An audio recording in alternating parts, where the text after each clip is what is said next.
Oui, d'abord, merci effectivement de nous permettre de présenter ce travail qui a été réalisé par le syndicat du lac d'Annecy sur la question de la gestion, de la gouvernance. Alors, j'ai bien aimé le fait de savoir que c'était du bricolage, ça rassure parce qu'effectivement, on a beaucoup bricolé.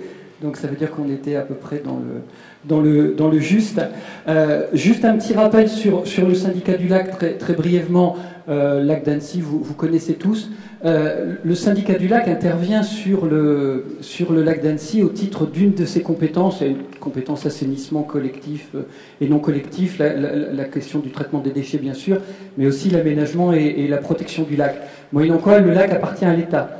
Donc on est dans une situation évidemment quelquefois un petit peu bizarre, ou en tout cas sur laquelle il faut toujours avoir des accommodations entre un lac qui n'est pas notre propriété, et c'est très bien, on ne revendique pas la propriété du lac, ça appartient à tout le monde. Mais par contre, effectivement, des capacités d'initiative du SILA, une coordination à mettre en place avec l'État, et donc de ce point de vue-là, on a vraiment des accommodations, et déjà une première mode de gouvernance qui doit être mise en œuvre. Sur la question de la genèse de ces commissions lac et usage et prospective, ou bien tout ce qu'on appelle généralement la conférence lac, on utilise plusieurs termes pour ça, on avait commencé entre 88 et 97 à avoir un groupe d'usagers du lac. On leur demandait en quelque sorte de signaler un petit peu les difficultés, les problèmes qui pouvaient se rencontrer, ou au contraire des choses positives sur des observations naturalistes ou des choses comme ça, avec une fiche de terrain qui était à compléter, et puis ces personnes étaient réunies une fois par an pour faire la synthèse de leurs observations. C'était intéressant, mais en même temps on voyait bien que ça avait un côté purement individuel et de remontée d'informations. C'était pas véritablement une façon d'associer les gens à la gestion du lac. Dans les années 2000 est née cette idée qu'on ne pouvait pas continuer à avoir à peu près toutes les semaines un communiqué des pêcheurs amateurs engueulant les pêcheurs professionnels, une réponse du pêcheur professionnel disant que les pêcheurs amateurs étaient vraiment tous plus bêtes les uns que les autres, et ainsi de suite, quoi. C'était à peu près ça, et la presse servait de lieu de rencontre de ces différents conflits, plus ou moins intéressants, plus ou moins pertinents, etc. Donc effectivement, à partir de là, il s'agissait de créer un lieu où effectivement on puisse avoir cette rencontre, et où concrètement on puisse se dire les choses qu'on se dit par presse interposée, commençons par nous les dire dans un endroit adéquat, et puis peut-être que ça va permettre d'améliorer un petit peu la situation. D'où l'idée de cette conférence LAC, avec trois éléments. Alors, gouvernance participative. On peut discuter, je parle sous contrôle de l'universitaire, mais de la question de la participation, de la concertation, de la co-construction, etc. Là-dessus, je pense qu'il y a à peu près autant de réponses que d'universitaires. L'idée, c'était vraiment de se dire, on ne peut pas continuer à avoir une parole de l'État et du SILA vis-à-vis du lac qui ne soit que descendante vis-à-vis des pêcheurs, des loueurs de bateaux, etc., etc. Il faut qu'il y ait un endroit où il y ait effectivement cette rencontre. Alors on l'appelle participatif, concertatif, c'est pas très important, mais on voulait vraiment cet aspect-là. Le deuxième aspect en découle directement, c'est la question de l'association à la gestion du lac. On est très fiers de la pureté du lac d'Annecy, de tout ce qui s'est fait depuis de nombreuses années. On a aussi très clairement voulu intégrer les enjeux du réchauffement climatique. C'est-à-dire, on commence à voir sur un lac comme Annecy, effectivement, des modifications du fonctionnement du lac, dont on peut très certainement se dire il y a une corrélation avec le réchauffement climatique. Ça ne peut pas être une réflexion qui ne se fasse qu'au niveau du comité syndical du SILA ou dans les relations avec l'État.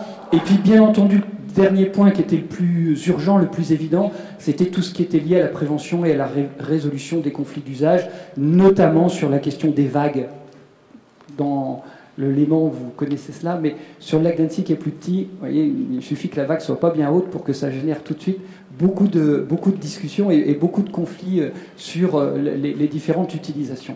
À partir de là, donc en 2008, on a créé cette commission lac et prospective en la scindant en 3 groupes qui se rencontrent évidemment, mais vraiment avec des objectifs différents. Le premier, très classique, c'est le collège des élus et des services de l'État.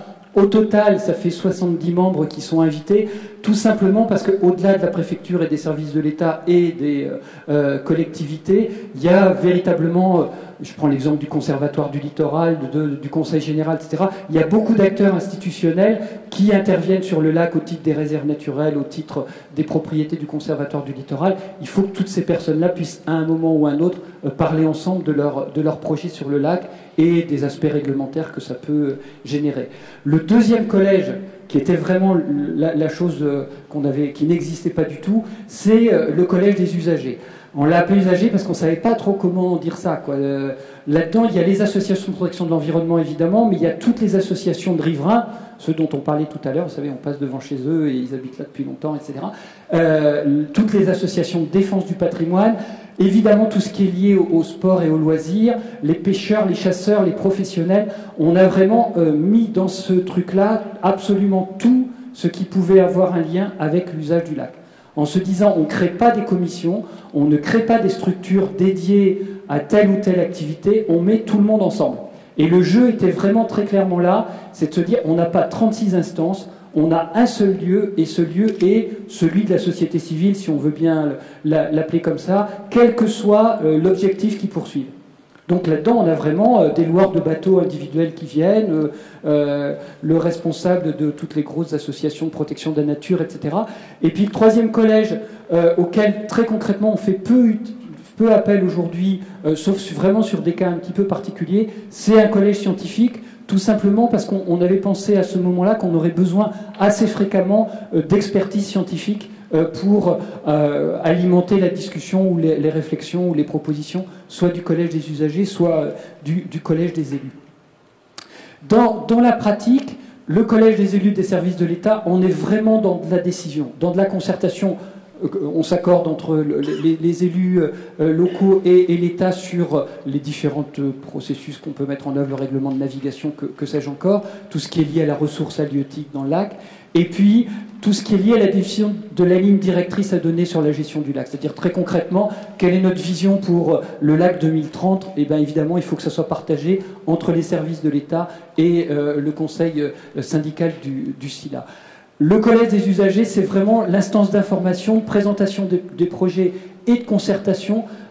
Quand on a mis sur le transparent sur tous les sujets liés au lac, c'est très clairement, il est plus possible aujourd'hui de dire le collège des élus et des services de l'État prend une décision définitive, j'allais dire, sur le lac, sans que le projet ait été présenté au collège des usagers.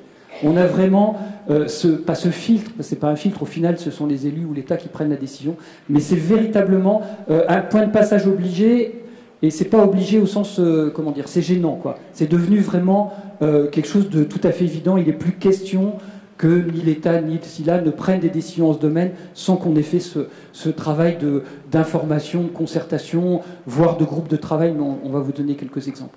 Et puis le collège scientifique, je le disais tout à l'heure, c'est vraiment l'aspect, on sollicite au besoin sur une validation d'études, une validation de rapports, sur la question par exemple de la réintroduction du marnage sur le lac ou de la protection des roselières. On a besoin de faire valider le travail que le SILA ou l'État ont commandé.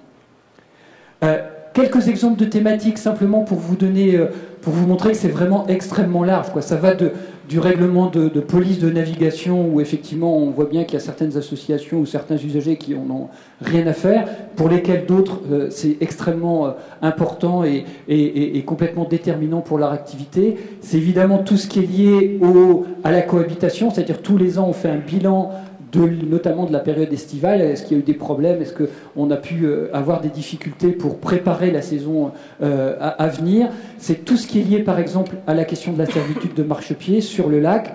Ça doit être discuté, évidemment, de concert avec les communes, mais c'est aussi examiné avec les associations dans le collège des usagers. Ça a été tout le travail fait sur la restauration des roselières et des habitats littoraux. Il y a une étude scientifique, on la présente au collège des usagers. Forcément, ça fait réagir les associations de protection de la nature. Et on voit bien que là-dessus, il y a des montées en compétences à la fois des uns et des autres pour que le débat soit fructueux.